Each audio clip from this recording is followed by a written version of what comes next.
એને સંતાડી દીધી। અને જે પેશા એક્ટ છે એ પેશા એક્ટ એવું કહે છે કે આદિવાસી ક્ષેત્રોમાં આદિવાસીઓ જ તમામ પ્રકારનું સંચાલન કરી શકે।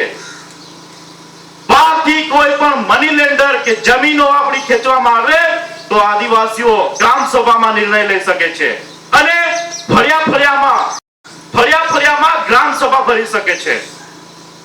અને પેશામાં 4O એવું કહે છે કે 6 શેડ્યુલ નું પેટર્ન અહીંયા ઇમ્પ્લિમેન્ટેશન કરો।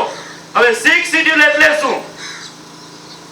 તો 6 શેડ્યુલ એટલે ભારતીય સંવિધાનમાં બે જાતની એક ખાસ જોગવાઈઓ છે, 5th શેડ્યુલ અને 6th શેડ્યુલ, 5મી સૂચિ અને 6ઠ્ઠી સૂચિ।